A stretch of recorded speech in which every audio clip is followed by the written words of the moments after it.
তার বক্তব্যটাকে না শুনলে কি হয়, মানে তার কেন বক্তব্য সবাই না শুনতে চায়। আপনি প্রচার করবেন কেন?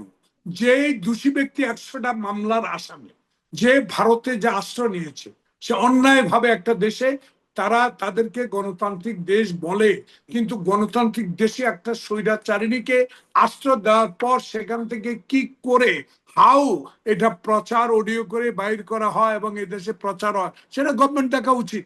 দেখেন এই মেইনস্ট্রিম মিডিয়াতে তো প্রচার শোনেন হচ্ছে না, আপা তাই না? আপা আমি একটা কথা বলি আপনাকে, যে ছাত্র জনতাকে অবজ্ঞা করে শেখ হাসিনা কথাগুলো বলে, কত অত্যাচার এদের উপরে, শেখ হাসিনা নিজে গুলি করতে অর্ডার দিয়েছে, তাহলে এদের দুঃখ থাকবে।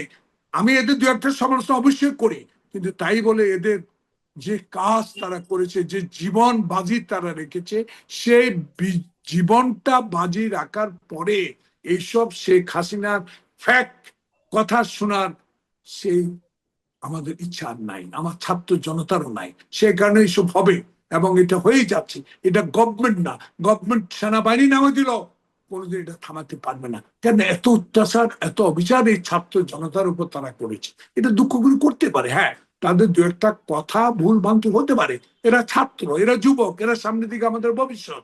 সেখানে আমি মনে করি এই সামান্য দোষকে দোষ মনে করে জাতি আসল উদ্দেশ্য যাতে নষ্ট না হয় সেদিকে আমাদের সবাইকে, আপনাদেরকে যারা উপস্থাপিকা, যারা বিভিন্ন ইউটিউবে আমাদেরকে নিয়ে আসে কথা শোনান, আমাদের সবার কাছে একটা অনুরোধ থাকবে, আসুন 54 বছরের আগের স্বাধীনতাকে আবার নতুন করে বাংলাদেশে গণতন্ত্র ফিরিয়ে আনি, তরুণ সমাজকে আমরা আরো এগিয়ে দিই, আমরা যেন বাংলাদেশকে ভালোবাসি। এইটুকু জি, আমাদের কিন্তু সবার এই জন্য। বিষয়গুলোকে আপনি সামান্য দোষ বলছেন, মানে এই যে হামলা টামলার ঘটনাগুলো ঘটছে। 100% এটা সামান্য না, একবারে সামান্য, এটা কিছুই না।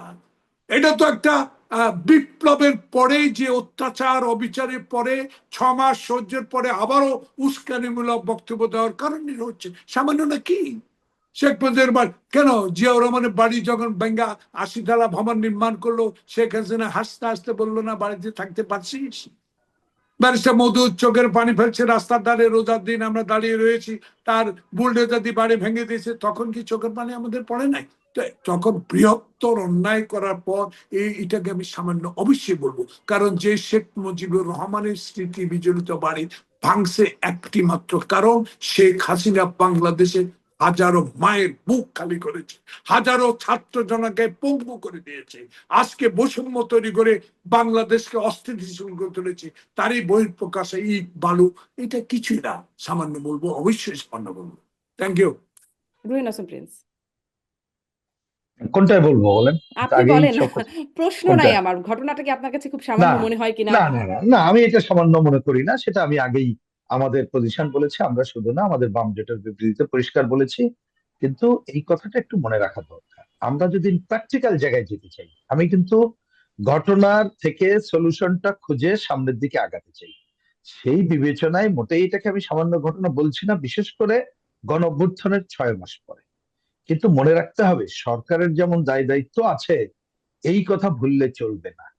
যে পতিত শক্তি তার বাইরে যখন আছে, তার একটা বক্তব্য, তার কি প্রতিক্রিয়া হতে পারে না পারে, সেইটাও কিন্তু তাকে বিবেচনা করতে হবে। এত বড় ঘটনা, হ্যাঁ, আপনার গণতান্ত্রিক অধিকার নিশ্চিত করার পক্ষে, যেমন আমরা তো মনে করি যে গণতান্ত্রিক অধিকার মানে ধরেন আপনার সাথে আমার ফুললি দ্বিমত আছে, আমরা মোটেই আপনার সাথে একমত না, কিন্তু আমরা চাইবো আপনার কথা বলার অধিকার নিশ্চিত করতে। এটাই তো গণতন্ত্রের বিউটি।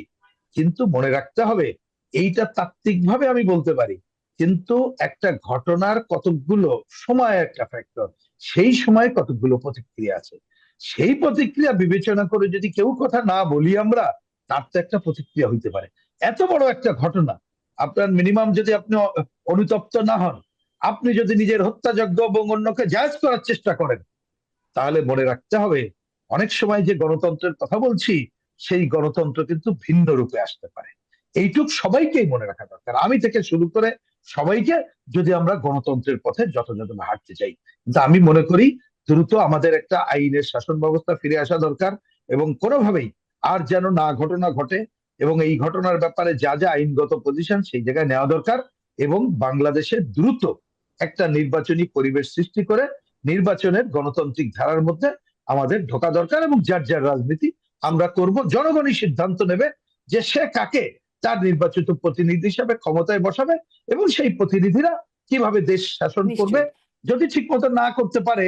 এইবারের গণঅভ্যুত্থান কিন্তু একটা শিক্ষা দিয়েছে, যদি কেউ আমরা কথা দিয়ে কথা না রাখি এবং জনগণের কি বলে কণ্ঠস্বর যদি শুনতে না পাই, তাহলে কিন্তু কারোর জন্য এটা ভালো খবর আনবে না। জি, সেইটা বুঝতে পেরেছি এবারের প্রিন্স, একটা পজিটিভ, ধন্যবাদ আপনাকে। সেইটা বিবেচনা করে আমাদের আগানো দরকার বলে আমি আমি মনে আমি করি। আমি এক মিনিট শারমিন বলতে চাই, আপনি নিশ্চয়ই। বারবার একই কথা বলেছেন, সামান্য 16 বছরের অত্যাচার, 16 বছরের গুম খুন, মানে 16 আপনি বছর। তুলনামূলক বলছেন। না, আমি তুলনামূলক ভাবে সামান্য উদাহরণ এই জন্য দিয়েছি যে ছাত্র মুগ্ধরকে এবং খোকনকে ওপেন গুলি করে মেরে ফেলেছে, তার চেয়ে এটা তো সামান্য। Thank you.